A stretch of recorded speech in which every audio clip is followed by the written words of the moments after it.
Something huge is shifting under the surface of the global economy. It's a quiet move, but it could seriously reshape who holds financial power for decades to come. We're talking about a massive pivot away from the US dollar and into, believe it or not, one of the world's oldest assets, gold. Okay, so what do gold and US Treasuries have in common? Well, for a long, long time, central banks around the world saw them both as the ultimate safe places to park their cash. But now, one is being sold off to buy the other.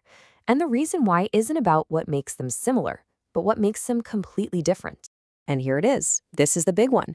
US Treasuries, as safe as they feel, are at the end of the day IOUs. They're controlled by one single government. But gold?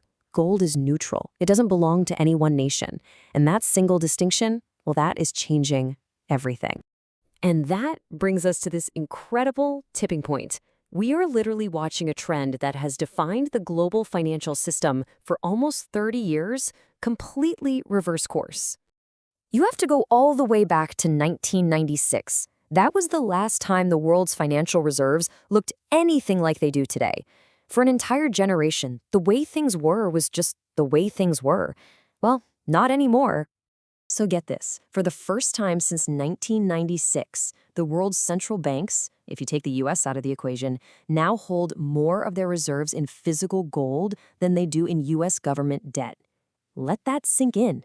The world's go-to safe asset is officially being overtaken. And let's be really clear here, this isn't some random market blip or a minor correction. What we're witnessing is a coordinated, intentional, and really strategic pivot being made by a lot of different countries. So the billion-dollar question is, why now? Well, the answer really lies in this idea that the dollar is a double-edged sword. Its greatest strength, being at the center of everything, has also become its biggest weakness for other countries. Because it's not just money, it's a tool of power. It's really a modern version of what historians called gunboat diplomacy. Back then, you'd send warships to get what you wanted. Today, you don't need warships. You can do it with the click of a button by freezing a country's money and basically kicking them out of the global financial club. And this boils down to one pretty scary problem if you're a foreign central bank. When your savings are held in someone else's currency, it might be your money, but it's definitely not your control. And that simple fact is forcing a major rethink of risk all over the world. I mean, the risks here are absolutely massive. A nation's wealth, built over generations, can be frozen in a second. Its ability to trade with the rest of the world can just be cut off. Suddenly, your own economic policy isn't entirely your own anymore. And look, this isn't just some what-if scenario. It's a very real threat that's causing a powerful reaction from countries all over the globe. It's a movement that people are starting to call the Great De-dollarization. So who's leading the charge? Well, you can probably guess. Countries that often find themselves at odds with the US, like China and Russia, are right at the front of the line. They are making it very clear they want to reduce their reliance on the dollar.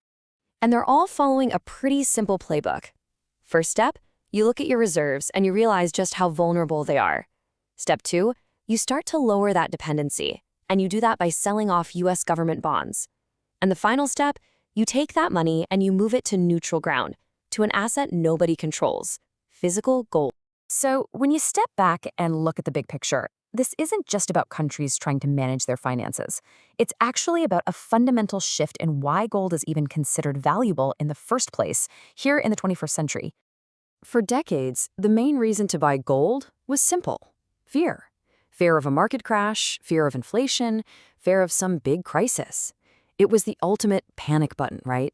A fear trade you made when it felt like everything was falling apart. But what's driving this now? It isn't fear, it's trust. Or maybe more accurately, the search for trust. Countries aren't snapping up gold because they think the world's about to end.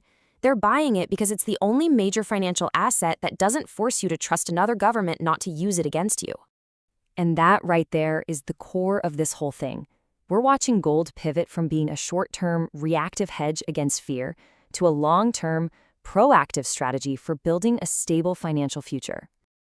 The last 75 years or so were dominated by a financial system built on the US dollar, a system ultimately based on control.